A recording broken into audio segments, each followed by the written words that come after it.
सभी दोस्तों को नमस्कार। दोस्तों, सच के साथ सुभाषिनी सीधी तस्वीरें यदि मैं बताऊं तो एडवोकेट भी हैं और कांग्रेस के वरिष्ठ नेता हैं लक्ष्मीकांत शर्मा जी। बेबाक बातचीत के माहिर लक्ष्मीकांत शर्मा जी जो हैं हमारे साथ पैनल में मौजूद हैं। सीधी बातचीत रहेगी, लगातार बातचीत रहेगी। जितने मेरे मित्र इस वीडियो के साथ जुड़े उन सभी से मेरी प्रार्थना अपने अंत तक वीडियो के साथ बने रहना है और दोस्तों वीडियो को शेयर जरूर करना है, क्योंकि बात रहेगी लगातार महंगाई के ऊपर। लक्ष्मीकांत जी, लगातार विकराल रूप ले रही है महंगाई। पेट्रोल के दाम देख के तो 105 रुपये 66 पैसे। अभी थोड़ी देर पहले मैं ही खुद गाड़ी में तेल डलवा के आया हूं। तो सिलेंडर की बात करें तो आज सिलेंडर सुबह भरवाया 960 रुपये का भरा। क्या कहेंगे आप? और सुनीता दुग्गल जी का एक बेतुका बयान जो चल रहा था, गोबर से चूल्हा जलाकर खाना पकाओ, इस बारे क्या कहेंगे? बधाई देता हूं साहब। सबसे पहले तो आदरणीय नरेंद्र भाई दामोदर मोदी जी को, उनको जो बिल्कुल साष्टांग प्रणाम करता हूं कि जिस तरीके से जो विकराल रूप आज के दौर में महंगाई ले चुकी है। आपने खुद ही बताया कि आप 105 रुपये 106 रुपये 105 रुपये कुछ पैसे, हाँ 66 पैसे आपने बोले नहीं ना, 105 रुपये बोले। तो 105 रुपये 66 पैसे पेट्रोल और 96 रुपये 93 पैसे डीजल, ये मैंने डलवाया अभी थोड़ी देर पहले की बात है। हम कहीं गए थे भाई, तो 96 रुपये 93 पैसे डीजल, 105 रुपये 66 पैसे पेट्रोल और सिलेंडर आपने बता ही दिया 960 रुपये। और इसमें अभी और इजाफा होने के आसार अभी बताए जा रहे हैं, माननीय मोदी जी कर रहे हैं। और अभी आपको एक खुशखबरी और मैं देना चाहूँगा। वैसे तो आ ही चुकी है तकरीबन जो 1 अप्रैल से, शायद मुझे नहीं पता कितने लोगों को इस बात की जानकारी है, लेकिन मुझे ये पुख्ता जानकारी है कि 1 अप्रैल से 10% कम से कम जो जीवन रक्षक दवाएं हैं, जो आम आदमी के जीवन को बचाती हैं, वो चाहे गरीब है चाहे अमीर है, 10% कम से कम उनके रेट बढ़ाए गए हैं। तो इसके लिए सिर्फ मैं एक ही बात कहूँगा कि मोदी जी बधाई के पात्र हैं। देश का खूब विकास हो रहा है। और कहीं ऐसा लगता था कि ये बार बार कहा करते थे कि महंगाई हटाएंगे, गरीबी हटाएंगे। अब गरीबी हटाएंगे का तो पता नहीं साहब कि तरीका क्या था। हम भी राजी थे भाई, शायद हम गरीबी नहीं हटा पाए, कांग्रेस गरीबी नहीं हटा पाई, तो मोदी जी पता नहीं क्या लेकर के आए हैं। कोई छड़ी सी बता रहे थे कि मोदी मैजिक, एक शब्द चला था मोदी मैजिक। तो हमें लगता था कि यार चलो कोई बात नहीं, हमसे गलतियां कही हुई होंगी, हमसे ना कुछ बन पाया होगा, तो मोदी मैजिक आया है तो वो गरीबी हटा देगा। लेकिन तरीका यह आया साहब कि गरीबी का हटाने का तरीका जो पाया कि गरीबों को हटा दो। जी, गरीबों को हटाने की बात कही तो सुनीता दुग्गल का बेतुका बयान मैं बता रहा हूं, गोबर से चूल्हा जलाकर खाना पकाओ। देखिए साहब, मैंने वही कहा ना कि ये सारी बातें मैं कांग्रेस पार्टी या समूचा विपक्ष या आम आदमी, कहीं ना कहीं इस देश की जनता को सोचना पड़ेगा। समझ में यह नहीं आ रहा कि आखिर बात क्या है। या वो काला जादू कहीं सुनते थे एक शब्द, कहीं वो तो नहीं है, या वो कोई मशीनी जादू तो नहीं है, क्योंकि काले जादू का नाम शायद मशीनी जादू है।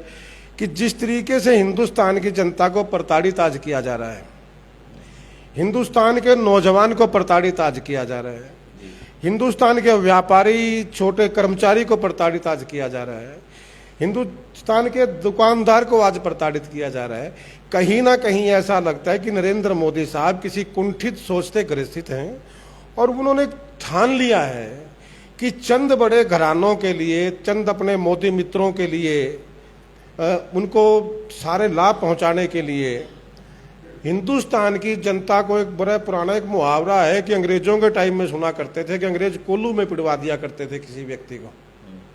ये अंग्रेजों के समय का रिवाज था। मुझे लगता है कि शायद कहीं ना कहीं उसी भावना से प्रेरित ये लोग हैं। अब वो सब कोल्लू तो नहीं रहे, लेकिन इस महंगाई के कोल्लू में ये भी कोल्लू ही है ना, कि मतलब तो आदमी को खत्म करने से है। गोली मार कर मार दो, उसको जहर दे के मार दो, उसको तलवार से काट के मार दो, या उसको महंगाई से मार दो। सवाल तो सिर्फ ये है कि आम आदमी के जीवन को तबाह करना, खत्म करना है, बर्बाद करना है, और वो नरेंद्र मोदी सरकार कर रही है। अभी आपने एक प्रश्न किया साहब, आपने बताया कि सुनीता दुग्गल जी, और ये वायरल वीडियो है, ये मेरे पास भी है। मैं चाहूंगा कि बल्कि उसको दिखाना भी चाहूंगा, क्योंकि इस देश के लोगों में पता नहीं कैसी एक अजीब सी भावना आ गई है। वो कहते हैं ना कि जब भावनाएं मर जाती हैं, कुचल जाती हैं, दब जाता है इंसान, जैसे कि अंग्रेजों के टाइम में था कि लोगों ने एक बात मान ली थी कि नहीं यार ये तो हमारा नसीब है, हमारा मुकद्दर बन चुका है कि हमें गुलाम रहना है। ये आम आदमी की कहानी थी। लेकिन उस दौर में भगत सिंह, चंद्रशेखर आजाद जैसे लोग आए, सुभाष चंद्र बोस जैसे लोग आए, जवाहरलाल नेहरू, महात्मा गांधी जैसे लोग आए, जिन्होंने इस देश के लोगों की भावनाओं को समझा और ये समझाने की कोशिश की कि नहीं यार हम अंग्रेजों से आज़ादी छीन सकते हैं।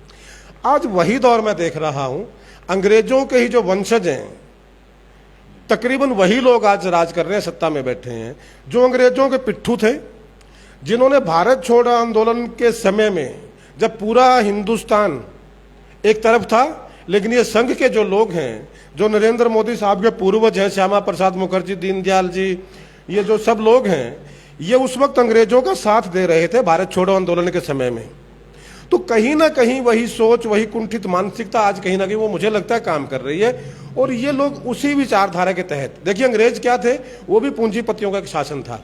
एक कंपनी हिंदुस्तान में राज करने के लिए आई थी, बाद में उसके दिमाग में आया कि यार यहाँ पर अर्थव्यवस्था पर तो कब्जा कर लिया है, अब देश को गुलाम बनाओ अपना। आज वही मानसिकता नरेंद्र मोदी और उसके मित्र कर रहे हैं कि चंद पूंजीपतियों के हाथ में हिंदुस्तान को दे दिया जाए और उसके बाद उनके माध्यम से हिंदुस्तान की सत्ता पर परमानेंटली कब्जा किया जाए। लेकिन नरेंद्र मोदी साहब ये भुगत रहे हैं कि जिस देश में भगत सिंह, चंद्रशेखर आजाद, सुभाष चंद्र बोस जैसे लोग पैदा हुए हैं, वहां आज भी कोई ना कोई शख्स पैदा होगा, क्रांति होगी और नरेंद्र मोदी जैसे लोगों को नाम निशान नहीं बचेगा। बीजेपी का आरोप तो कांग्रेस के ऊपर भी है, क्योंकि बीजेपी का कहना यह है कि जब कांग्रेस सत्ता में थी तो भगत सिंह जैसे शहीदों को याद नहीं किया गया, और आज जब बीजेपी भगत सिंह की शहीदी दिवस वगैरह बना रही है तो कांग्रेस को इतनी पीड़ा क्यों? किसको? कांग्रेस को इतनी पीड़ा क्यों? क्योंकि कांग्रेस ने तो अपने टाइम में किया ही नहीं। नहीं, कौन सा बीजेपी का नेता कहता है उसने भगत सिंह का नाम लिया? ये तो श्यामा प्रसाद मुखर्जी से बाहर ही नहीं निकलते। किसी भारतीय जनता पार्टी, अब तो देखिए चल ना, कहता जब सिर के ऊपर लठ पड़े ना, हरियाणा के लोग हैं तो हरियाणवी भी मेरे ख्याल में हरियाणा के तो समझेंगे कि जब सिर के ऊपर जूत पड़ा है ना तो बड़े बड़े बाबू कहने लग जाए फिर। अब ये आप उसकी छोड़िए बात, जो आप भगत सिंह की बात कर, अब तो ये सरदार पटेल को भी अपना नेता मानने लग गए। सरदार पटेल कौन था? कांग्रेस का नेता था। अब तो ये गोपाल कृष्ण गोखले की भी जयंती मना रहे हैं। गोपाल कृष्ण गोखले कौन था? कांग्रेस का लीडर था। अब तो ये सुभाष चंद्र बोस की जयंती भी मना रहे हैं। सुभाष चंद्र बोस कौन था? कांग्रेस का राष्ट्रीय अध्यक्ष था।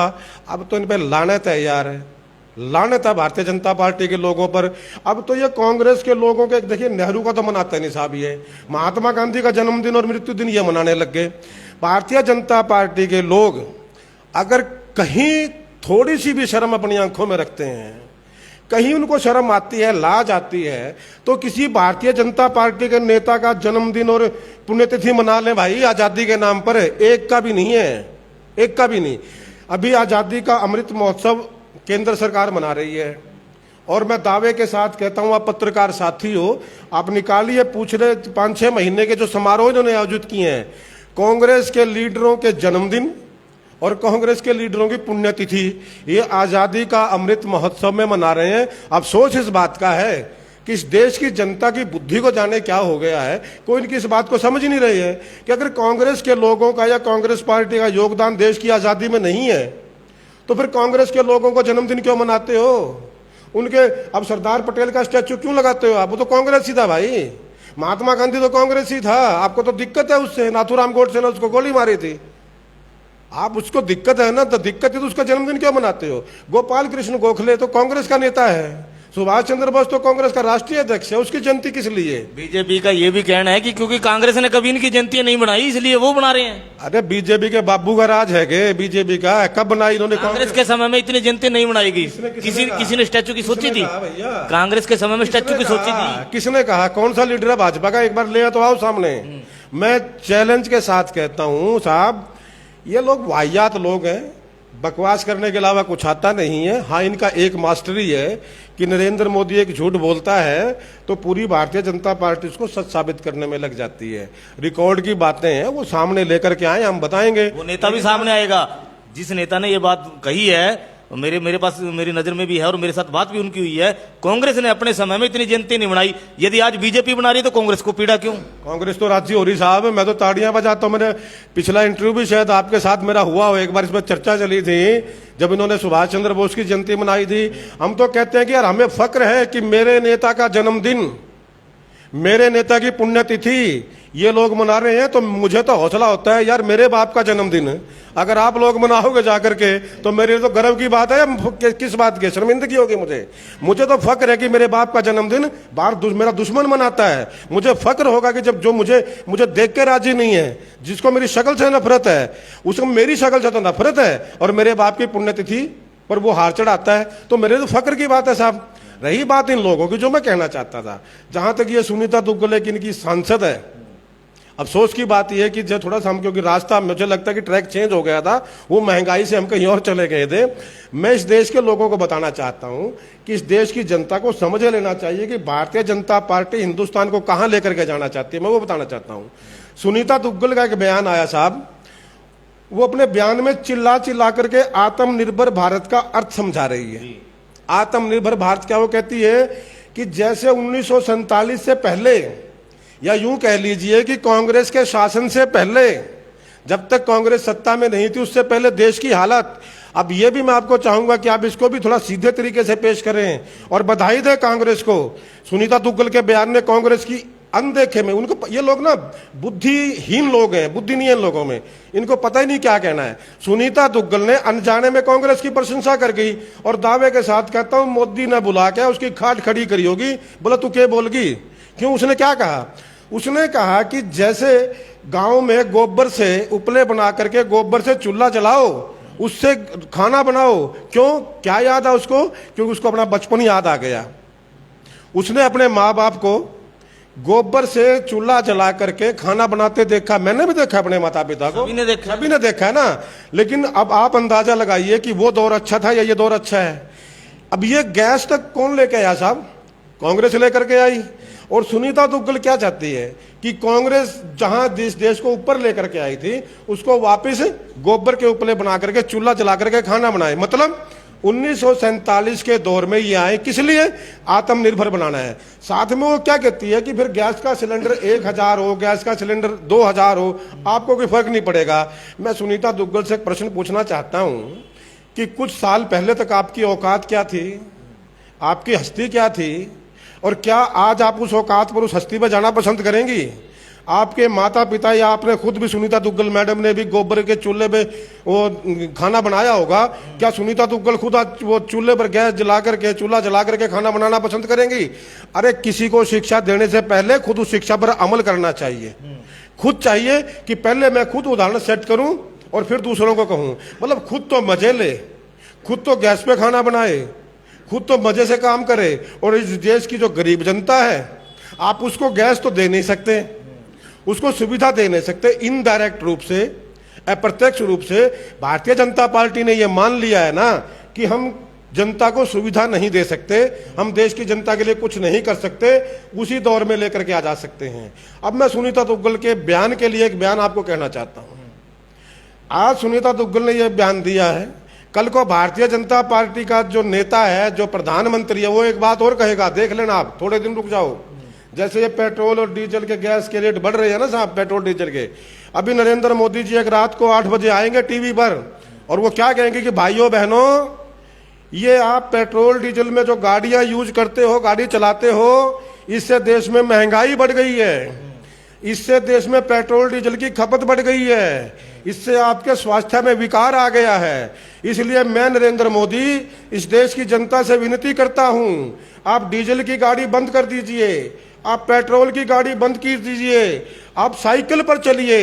साइकिल पर चलोगे आपका स्वास्थ्य भी ठीक रहेगा, आपको दवाइयों की जरूरत भी नहीं पड़ेगी। और साइकिल भी छोड़िए, आप पैदल चलिए, पैदल चलने से स्वास्थ्य ठीक रहेगा और पेट्रोल डीजल की समस्या भी खत्म हो जाएगी। यहां नरेंद्र मोदी देश को ले जाना चाहता है, यहां ले जाना चाहता है।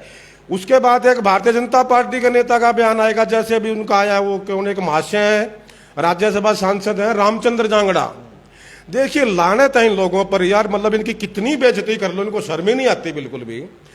खुद तो ब्रांडेड जींस में पहुंच गए, खुद तो उनके बच्चे डालते हैं 4-4, 5-5 हजार की जींस, और वो हरियाणा की बच्चियों के पहनावे पर टिप्पणी करते हैं।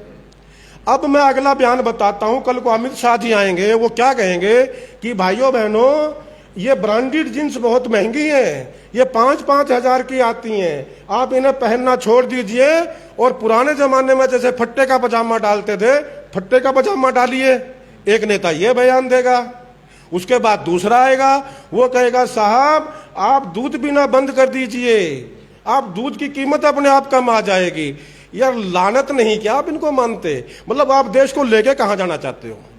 एक दूसरे तरीके से मैं साफ कह देना चाहता हूं कि इन्होंने मान लिया है कि कांग्रेस ने देश को आकाश तक पहुंचाया था। कांग्रेस ने इस देश के पैदल चलते आदमी को साइकिल दिया, साइकिल वाले आदमी को मोटरसाइकिल दी, मोटरसाइकिल वाले आदमी को गाड़ी दी, कार वाले को बड़ी और गाड़ी दे दी, और जो आदमी फट्टे का पजामा डालता था, हिंदुस्तान का आम आदमी, मैंने भी खुद डाला हुआ है, हमें ब्रांडेड जींस तक कांग्रेस ने पहुंचाया। वो हालात अच्छे थे, या वापिस फट्टे के पजामे पर जाना अच्छा रहेगा? लेकिन ऐसा क्या हो गया कि कांग्रेस का सुपड़ा साफ पूरे हिंदुस्तान से हो गया? अरे साहब वो एक अलग मामला है, सुफड़ा साहब हो गया वो एक अलग मामला है, सुफड़ा फिर आ जाएगा। जिनके बच्चे नहीं थे उनके औलादें होंगी, सुसरा तो क्या करें भाई? एक बात बताओ, है कभी कभी ऐसा दौर भी आता है, ये आ जाता है, ये टाइम का फेज, इसमें कोई बुरा मानने की बात नहीं है किसी के लिए भी, ये वक्त है। कई बार क्या होता है कि अब साहब मैं बड़ी एक अच्छी बात क्या करता हूँ, और मैं अच्छी इसलिए कह रहा हूँ कि बात मेरी इसलिए नहीं है, बल्कि वो बात अच्छी है, मेरे एक दोस्त ने कही थी कि कुछ लोग जो है ना, उनमें इतने कीटाणु होते हैं इस तरीके की, वो अपना गंदा सड़ा माल उसको भी सोने के भाव बेच जाते हैं, जो नकली माल होता है असली कह करके बेच जाते हैं। और कुछ लोग साधारण होते हैं, वो लोग अपने असली माल को भी असली कह के नहीं बेच पाते। लेकिन ये देश है साहब, यहाँ माल बेचने की मंडी नहीं लगी है। कांग्रेस झूठ की राजनीति नहीं करती, कांग्रेस फरेब और मक्कारी की राजनीति नहीं करती, कांग्रेस बेईमानी की राजनीति नहीं करती, कांग्रेस धर्म की राजनीति नहीं करती, कांग्रेस ढोंग की राजनीति नहीं करती। कांग्रेस सिर्फ एक राजनीति करती है कि देश का विकास कैसे हो, देश का आम आदमी कैसे सुरक्षित रहे, देश की सरहदें कैसे सुरक्षित रहे, ये राजनीति कांग्रेस करती है। भ्रष्टाचार के आरोप तो कांग्रेस के समय में कांग्रेस के ऊपर भी लगे हैं। देखिए साहब, अब वही बात है ना, कॉमनवेल्थ गेम याद होगी आप? मुझे याद है, अब मैं आपको बता देता हूं, आपने अच्छा किया साहब याद दिला दिया, और मैं इस देश की जनता से हाथ जोड़ करके विनती करता हूं कि कम से कम ये लाइन मेरी जरूर सुने और इसको दिमाग और जहन में उठाए, खासतौर पर युवा वर्ग से, कि कॉमनवेल्थ गेम से सुरेश कलमाड़ी पर भ्रष्टाचार के आरोप लगे थे साहब। अब जिस आदमी पर भ्रष्टाचार के आरोप लगे, उसके लिए कोई पार्टी क्या कर सकती है? इतना ही कर सकती है कि वो मंत्री है तो उसको मंत्री पद से हटा दिया जाए। कांग्रेस ने सुरेश कलमाड़ी का मंत्री पद छीन लिया, कांग्रेस ने सुरेश कलमाड़ी को सलाखों के पीछे पहुंचा दिया, और जो कोई भी पॉलिटिकल पार्टी, कोई भी राजनीतिक दल कर सकता है, उसने क्या कि कांग्रेस पार्टी ने सुरेश कलमाड़ी को पार्लियामेंट का टिकट नहीं दिया। कांग्रेस गला नहीं काट सकती खट्टर साहब की तरह से किसी का भी, ये खट्टर साहब के संस्कार हैं, ये भारतीय जनता पार्टी के संस्कार हैं, लेकिन कांग्रेस का संस्कार गला काटने के नहीं है, किसी को चाकू छुरी मारने के नहीं है। तो कांग्रेस ने जो तरीका था वो अपनाया कि मंत्री पद से हटा दिया, उसको जेल में भेज दिया और उसको पार्लियामेंट का टिकट नहीं दिया। लेकिन मैं देश की जनता को शाबाशी देना चाहूंगा साहब, शाबाशी इस देश की जनता को कि जिस आदमी के ऊपर 200 करोड़ के भ्रष्टाचार के आरोप लगे, जिसकी वजह से कांग्रेस को बदनाम किया गया और कांग्रेस ने उस आदमी को पार्टी से निकाल दिया, पार्लियामेंट का टिकट नहीं दिया, वो आदमी आजाद चुनाव लड़ता है और 9वीं बार सांसद बन जाता है। ये जनता क्या कर रही है भाई? कांग्रेस क्या कर, यही कर सकती है ना। अब दूसरी तरफ भारतीय जनता पार्टी की तरफ आई है, येदियुरप्पा जैसे कर्नाटक का मुख्यमंत्री, उसको भ्रष्टाचार में जेल भेजा गया, दुनिया जानती है। पूरी की पूरी भारतीय जनता पार्टी, सुषमा स्वराज ने नाच किया था, डांस किया था जेल के बाहर, बेल्लारी जेल के, जो जहां उस जेल में वो गए थे।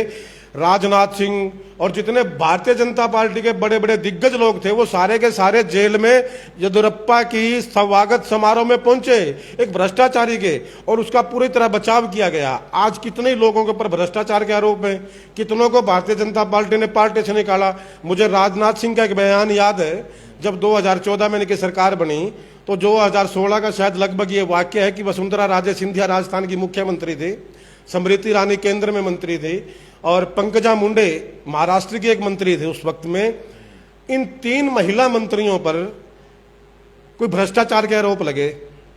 राजनाथ सिंह जी शायद उस वक्त गृह मंत्री थे, तो किसी आप जैसे पत्रकार साथी ने पूछा कि साहब इनके खिलाफ कार्रवाई कब होगी, भ्रष्टाचार के आरोप लगे हैं। बड़ी शर्मनाक हंसी हंसते हुए राजनाथ सिंह ने बयान दिया था कि ये यूपीए नहीं है, ये कांग्रेस नहीं है कि भ्रष्टाचार का आरोप लगते ही उस व्यक्ति के खिलाफ कार्रवाई करेंगे। हम तीनों मंत्रियों के खिलाफ कोई कार्रवाई नहीं करेंगे। इससे ज्यादा बेशर्मी और निर्लजता के साथ किस पार्टी का मंत्री बयान देता है साहब। और मैं इस देश की जनता को तो खैर क्या कहूं, स्वागत करता हूं कि भ्रष्टाचार के आरोप में कांग्रेस जिस आदमी को निकालती है उसको देश की जनता आजाद जितवा कर पार्लियामेंट में भेजती है। और भारतीय जनता पार्टी जिन भ्रष्टाचारियों को बचाने का वो काम करती है, बचाती है, सरेआम बचाती है, अपने आदमियों के हक में खड़ी होती है, उनको आप पार्लियामेंट में भेजते हो तो देश की जनता के ऊपर क्या समझें। ये कोई बुरा लगने की बात नहीं। किसी जो दर्शक है शायद मेरी बात उनको बुरी लगे, लेकिन मैं उनमें से हूं भैया, जो कहूंगा डंके की चोट में कहूंगा, डर और भय मेरे अंदर नहीं है कम से कम। और कोई भाई आकर के बात करना चाहे मैं करूंगा उस बात की, लेकिन वाहियात तरीके से इस देश की जनता की आंखों के ऊपर कोई पट्टी ऐसी लगा दी गई है कि वो हकीकत देख ही नहीं पा रहे, सच जानने के बाद सच तक जाना नहीं चाह रहे। रामनवमी पर JNU में भी झगड़ा हुआ, क्या कहेंगे बीफ के मामले में? बीफ देखिए साहब, ये एक ऐसा मामला आता है कि अब ये अच्छी बात क्या है जो रामनवमी पर हुआ, वो हिंदू वर्सेस हिंदू हुआ। एक तो सिस्टम ऐसा बन गया यार इस देश का, समझ में नहीं आता सुभाष जी, कि जो बीजेपी का नाम लेगा वो तो हिंदू और बाकी सारे मुसलमान हैं। मतलब ये समझ में नहीं आया ये कौन सी कैटेगरी लोगों ने बना दी। अरे बाढ़ में जाए भाजपा, बाढ़ में जाए मोदी सरकार, दफा हो, कहीं जो मर्जी करेंगे, राजनीतिक व्यक्ति है, लेकिन कम से कम देश की जनता को तो सोचना चाहिए कि जो भाजपा की बात करेगा वो तो हिंदू है साहब। अब वो जो रामनवमी के दिन वहां पर झगड़ा हुआ, जो मेरी जानकारी में है, वो झगड़ा ये था कि वेस्ट बंगाल के जैसे वो लेफ्ट के जो कुछ छात्र यूनिट है और ये भारतीय जनता पार्टी की यूनिट है कि ABVP, तो वहां पर वो तो उनका मामला है साहब, वो यूपी का आदमी है, चाहे बिहार का आदमी है, चाहे वो बंगाल का आदमी है, वो लोग नॉन वेज खाते हैं, हम नहीं खाते हैं, वो हमारी मर्जी है, वो खाते हैं उनकी मर्जी है, लेकिन हिंदू वो भी हैं। अब बंगाल का हिंदू क्या हिंदू नहीं है? लेकिन क्या, क्योंकि वो भाजपा सरकार नहीं है ना, इसीलिए लोग कहते हैं कि वो बंगाल का हिंदू तो हिंदू नहीं है भाई। क्यों? क्योंकि वहां भाजपा की सरकार नहीं है। तो अब दिक्कत क्या है साहब, अब वो लोग नॉन वेज खाते हैं, मैं शराब नहीं पीता, लेकिन मेरा दोस्त शराब पीता है, मैं उसको बता सकता हूं कि यार शराब पीना बुरी बात है और मत पी इसको, तेरे लीवर खराब होगा, फेफड़े खराब हो गए। लेकिन मैं जबरदस्ती उसको चाकू उसकी गर्दन पर रख के तो नहीं कह सकता कि नहीं भाई दारू नहीं पीनी। कह सकता हूं क्या? किसने अथॉरिटी दी मुझे ऐसी? लेकिन भारतीय जनता पार्टी के लोग जबरदस्ती गर्दन पर चाकू रखकर कहते हैं कि आप आज रामनवमी के दिन आप नॉन वेज नहीं खा सकते। वाई भाई, आप मत खाओ। अच्छा, एक तरफ तो वो लोग ये कहते हैं, इस बात पर झगड़ा करते हैं, और रामनवमी से 2 दिन पहले नवरात्रों में ही, नवरात्रे शायद 2 तारीख से शुरू हुए थे मेरे ख्याल से, 2 तारीख से पहला नवरात्रा था और 6 तारीख को भारतीय जनता पार्टी की पेहवा में रैली थी साहब। ठीक है, जहां बयान दिया था कि भ्रष्टाचार के ऊपर की गर्दन काट दें। साहब वहां पहुंचे थे। तो अब वही बात है ना भाई, सारे पत्रकार तो बिकाऊ नहीं है, उसमें सुभाष जैसे लोग भी हैं जो दम से पत्रकारिता करते हैं। वो किसी आप जैसे भाई ने, जो दबंग आदमी था, मर्द आदमी था, जिसके सीने में हिंदुस्तान धड़कता था, जिसकी रगों में हिंदुस्तान का लहू बहता, भाजपा का लहू नहीं बहता। आजकल 2 तरीके के पत्रकार हैं, एक की रगों में कुछ पत्रकार ऐसे हैं ज्यादातर जिसमें भाजपा का लहू बहता है, भाजपा का लहू, भाजपा की कमाई बहती है। कुछ पत्रकार ऐसे हैं जिसमें हिंदुस्तान का लहू बहता है, उसकी नसों में हिंदुस्तान दौड़ता है। उस पत्रकार साथी की रगों में शायद हिंदुस्तान का लहू बह रहा था, उसका ज़मीर जिंदा था। उसने खट्टर साहब से एक बात पूछ ली कि साहब ये जो भ्रष्टाचार के मामले हैं, जो लोग आ रहे हैं, इन पर आप क्या करेंगे? तो मैं क्या कहूं, मतलब मेरे पास वो टिप्पणी करने के लिए शब्द तो नहीं है कि कितनी औकात खट्टर साहब की नहीं है। बेशक वो मुख्यमंत्री बन गए, वो आज भी उसी लेवल का आदमी है जहां से वो चला था। उसने मतलब बड़ी बेशर्मी के साथ का, मैं दिखाऊं, मेरे पास वीडियो पड़ी है, कि आप नाम बताओ, गर्दन काट देंगे। अरे तू मुख्यमंत्री है, कोई गर्दन काटू हथियार है? ऐसे ये बयान पहले भी एक बार हुआ था। वही कह रहा हूं कि मुख्यमंत्री है खट्टर या कोई गर्दन काटू हथियार है। जब 2016 का 17 का एक वाक्य है कि भारतीय जनता पार्टी की एक कार्यकर्ता, इनको ब्राह्मण था बेचारा, अब ब्राह्मण में जोश आ गया। वैसे तो ब्राह्मणों को खुद अकल आ जानी चाहिए, जो मोदी के भक्त ब्राह्मण घूमने क्या जरूरत है आपको भाई। ऐसे आदमी के साथ काम करो जो आपकी गर्दन काटने की बात करता है। वहां पर एक ब्राह्मण कार्यकर्ता ने फरसा भेंट किया खट्टर साहब को, और परशुराम का फरसा जो है ना साहब, वो गर्दन तो डावेगा एक दिन, पक्के तौर पर डावेगा, डावेगा भी नहीं दुष्टंगी, ये भी है। उसने फरसा भेंट किया। अब देखिए साहब, कार्यकर्ता के मन में शौक होता है, अगर मैं विधायक हूं, मैं मंत्री हूं, जिन लोगों ने मेरे साथ काम किया है वो तो भाई मुझे जाफी भी पावेंगे, मेरे गले से भी लगेंगे। इतनी तो हिम्मत और हौसला मेरे अंदर होना चाहिए ना कि सुभाष ने मेरे साथ काम किया है, कल को मैं मुख्यमंत्री मंत्री बनता हूं और सुभाष मेरी बाजू पकड़े तो मुझे बुरा नहीं मानना चाहिए। इतनी तो तहजीब होनी चाहिए साहब। और खट्टर तो था ही क्या, ये तो सबसे निचले दर्जे का जमीन में दफन हुआ कार्यकर्ता था, जो नरेंद्र मोदी की गलती से, गलती भी क्या कहें साहब, कि रामविलास शर्मा को खत्म करने के लिए, रामविलास शर्मा का कार्य जो है कद खत्म करने के लिए, रामविलास शर्मा का कैरियर बदबाल करने के लिए इसको उठा करके मुख्यमंत्री बना दिया। लेकिन ये मुख्यमंत्री क्या है, तो खसम बन गया हमारा यार, ये तो रोज गर्दनें काटने लग गया। जब उस कार्यकर्ता ने फरसा भेंट किया, उसका कोई हाथ उसको शायद लग गया, तो साहब ने क्या कहा, बोला परे हट वरना गर्दन काट दूंगा। वो गर्दन काटी साहब। चलो, वो उसके कार्यकर्ता थे। 6 अप्रैल को पेवा में ये कहता कि भ्रष्टाचारियों के नाम बताओ, मैं गर्दन काट दूंगा। भैया तू गर्दन काटू वो हथियार है गुरुजी, तू काटने पर सारेंगी। और दूसरी बात, अगर खट्टर साहब ने गर्दन काटनी है तो फिर हाई कोर्ट बंद कर दो, सुप्रीम कोर्ट बंद कर दो, और खट्टर के हाथ में एक फरसा दे दो, एक तलवार दे दो और खुला छोड़ दो। बोला सांड की तरह, जैसे सांड घूमता ना, एक बड़ा भरकम सरकारी सांड उसको बोलते हैं हम, उस सरकारी सांड की तरह एक फरसा हाथ में, तलवार हाथ में देके छोड़ दो। बोला जो भ्रष्टाचारी मिला गर्दन काटा, क्या कुछ चक्कर ही नहीं है, क्योंकि ऊपर मोदी बैठा है, चिंता ही कोई नहीं है। मतलब कानूनी व्यवस्था जीरो, न्यायपालिका जीरो, जुडिशरी जीरो, वकील पागल, जज इन्होंने कर ही दिए सब कुछ, मैं कहने की जरूरत ही नहीं है। तो मतलब साबित क्या करना चाहते हो? पर एक बाबा लग रहा है बुलडोजर चढ़ा दूंगा, बुलडोजर चढ़ा दूंगा। कोई बुलडोजर चढ़ा रहा है, कोई गर्दन काट रहा है। अरे हिंदुस्तान को लेके कहां जा रहे खसम, ये तो बता दो।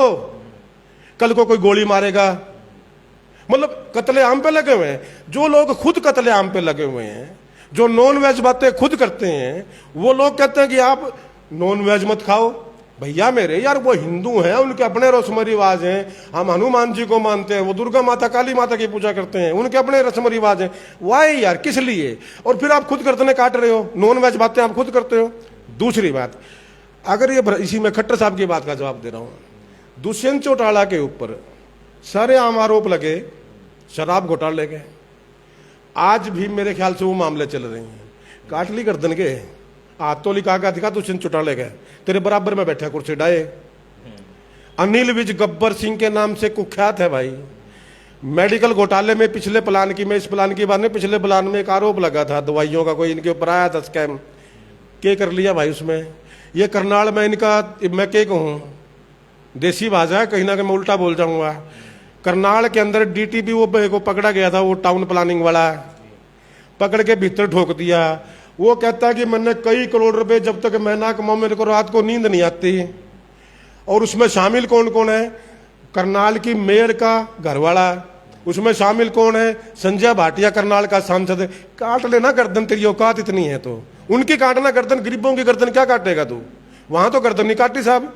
तो इन लोगों को जो ये वाहियात तरीके से, नॉनसेंस तरीके से बातें करने का एक अंदाज बन गया, ये और कुछ नहीं है, ये भारतीय जनता पार्टी के संस्कार हैं। और आपने कहा था कि कांग्रेस क्यों पीछे रहेगी। आज देखिए, कहीं ना कहीं मैं हिंदुस्तान की बदकिस्मती मानता हूं, और नौजवान साथियों से अपील करना चाहता हूं जो आपका चैनल देख रहे हैं। आज हिंदुस्तान की बदकिस्मती ये बन गई कि हम हिंदू और मुसलमान पर इतने कंसंट्रेट हो चुके हैं कि उसके अलावा हमें ना रोजगार दिखाई देता है, ना हमें उद्योग धंधे दिखाई देते हैं, ना हमें डेवलपमेंट चाहिए। हमें क्या चाहिए? बस हिंदू मुसलमान चलता रहे और ये इनकी सरकार चलती रहे। कोई रोजगार नहीं है, किसी का व्यापार नहीं है, दुकानदार परेशान है, कर्मचारी परेशान है। मेरे ख्याल से कर्मचारियों का कोई भी तबका ऐसा नहीं है जो आज हड़ताल पर ना हो, कोई भी संगठन ऐसा नहीं है जो हड़ताल पर ना हो। तो कर क्या रहे हो? गर्दनें काटोगे, सिर्फ गर्दनें काटने तक है। हाँ, कांग्रेस ने ये किया साहब कि कांग्रेस ने इस तरफ ध्यान नहीं दिया। ये लोग कहते हैं, मंदिर की बात करते हैं। मैं आपका 2 मिनट का समय देश की जनता के लिए लेना चाहता हूं। नेहरू जी पर आरोप लगाते हैं। जिस देश का प्रधानमंत्री व्यक्तिगत राजनीति करता और पार्लियामेंट में बजट के भाषण पर चर्चा की बजाय नेहरू नेहरू चिल्लाता हो, अगर जवाहरलाल नेहरू 1947 में राम मंदिर के चक्कर में पड़ जाता तो आईटीआई, ये जो आईआईटी बना रखी हैं, जो मेडिकल कॉलेज बना रखे हैं, जो बड़े बड़े भाखड़ा डैम बने हुए हैं, भाखड़ा बिजली की परियोजनाएं बनी हैं, ये जो हिंदुस्तान जहां सुई तक नहीं बनती थी आज जहाज बनाने लगा है। हिंदुस्तान का वो आदमी जिसके पास साइकिल भी नहीं था, वो ये जो बड़ी बड़ी गाड़ियां, मेरे को नाम भी नहीं पता साहब, फॉर्च्यूनर, एंडीवर, आज की हिंदुस्तान का जिम्मेदार की बात करता हूं। 10-10 किले का जिम्मेदार एंडीवर 40 लाख की होगी, 50 लाख की होगी, फॉर्च्यूनर 40-50 लाख की होगी, ये गाड़ियां लिए घूमते हैं। और ये 8-10 लाख की गाड़ी तो जो है ना, ये हिंदुस्तान का 4th क्लास एम्प्लॉयज भी लिए घूम रहा है। ये कांग्रेस की देन है कि नरेंद्र मोदी की देन है? लेकिन दुख इस बात का है कि लोग इस बात को भूल चुके हैं। लोग क्या याद कर रहे हैं कि साहब हिंदू मुसलमान, हिंदू बचा दिया, हिंदू कर दिया। एक बात आती है कश्मीर के मामले की, कश्मीर के मामले पे ले जाते हैं। यार कश्मीर के मामले में क्या आपका रुख रहा है? अगर कहीं 370 की ये बात करते हैं हटाने की, लगाई किसने थी? श्यामा प्रसाद मुखर्जी लगाने वाले थे। जवाहरलाल नेहरू कभी उसके हक में नहीं थे, लेकिन चलो क्योंकि वो उस वक्त प्रधानमंत्री थे और वो ऐसा शख्स था जिसके पास पूर्ण बहुमत की, देखिए मतलब यही आदमी की सोच का पता लगता है। जवाहरलाल नेहरू एक ऐसा आदमी, कांग्रेस एक ऐसी सरकार जिसके पास पूर्ण बहुमत की सरकार होने के बावजूद उसने क्या किया कि यार अपोजिशन के 5 आदमियों को मंत्री अपनी सरकार में बना दो ताकि देश जो है ना एक दिखे। वो जवाहरलाल नेहरू था। और एक तरफ ये नरेंद्र मोदी, भारत कांग्रेस मुक्त भारत, कांग्रेस मुक्त भारत। अरे भैया सारे को मुक्त कर दे, कल्ला ही बैठ जा छाती में देश की। जनता से मुक्त भारत कर दो, ले वाहन से मुक्त भारत कर दो, गैस से मुक्त भारत कर दो, कर्मचारी मुक्त भारत कर दो, व्यापारी मुक्त भारत कर दो, दुकानदार मुक्त भारत कर दो। अरे मुक्त करोगे देश में खसम कुछ लेके भी आओगे, सारे को भारी काटोगे। मेरा सवाल ये है मोदी साहब कि देश को बसाओगे या उजाड़ोगे? ये तो ऐसा बाबा आके बैठ गया खसम, बोला एक बाबा तो एक रहे, बोला कोई आशीर्वाद लेने जाए करे ना, बोला बाबा जी प्रणाम, बोला बसा रहिए भाई, बने रही हो। और एक बाबा होता है ऊत से टाइप का, बोला ना तो अपना घर बसा ना दूसरे का बसने दूं, तो चले गया कोई बेचारा गरीब सा आदमी सोच के बाबा नवा नवा आया है, बोला बाबा जी प्रणाम, बोला धक्का खाते घूमिए जैसा मैं घूम रहा हूं। तो ये नरेंद्र मोदी वो बाबा है जो जैसे बोला धक्के मैंने खाए हैं तो पूरा देश धक्के ना खाए, पूरा देश लाइन माना लगे तो बोला स्वाद नहीं आता। वो जो उन्हें कहा ना कि टाउन प्लानिंग वाले करनाल वाले ने, मैं उसकी बात पे कहना चाहता हूँ। मोदी जी हैं भाई, आदरणीय प्रधानमंत्री जी हैं, बहुत बड़े कद के नेता हैं, मेरी बिसात नहीं है, लेकिन मैं पार्लियामेंट में नहीं हूं साहब। अगर जिस दिन मैं पार्लियामेंट में हूं तो मैं नरेंद्र मोदी के मुंह पर यह बात कहने की कुव्वत रखता हूं, जो मैं यहां कह रहा हूं आपके सामने कि जो टाउन प्लानिंग वाला है ना, वो कहता है कि जब तक 1-2 करोड़ रुपए मतलब दिन में इकट्ठे हैं, बोला रात में नींद नहीं आती थी। तो मोदी साहब पता क्या सोचते हैं, बोला जब तक दिन में खबर ये नहीं आती ना रात में सोते टाइम, बोला आज हिंदुस्तान में 1000 आदमी परेशान हो गए, आज हिंदुस्तान में 2000 आदमी परेशान हुए, आज भूख से इतने मर गए, आज पेट्रोल का रेट 100 रुपये नहीं हुआ, तो बोला रात को मेरे को नींद नहीं आती। तो ये मामला है साहब। कांग्रेस इस देश के लिए जरूरी थी, जरूरी है और जरूरी रहेगी। दोस्तों बातचीत का मैं अंत करूंगा क्योंकि डिबेट जो है बहुत लंबी हो गई है। जितने मेरे मित्र इस वीडियो के साथ जुड़े उन सभी का धन्यवाद लक्ष्मीकांत जी का, क्योंकि बेबाक बातचीत के माहिर जो है लक्ष्मीकांत शर्मा जी एडवोकेट भी हैं और वरिष्ठ नेता कांग्रेस के कुरुक्षेत्र हरियाणा से। जितने मेरे मित्र जुड़े उन सभी का धन्यवाद। अगले लाइव तक दोस्तों बने रहे सुभाष सैनी के साथ।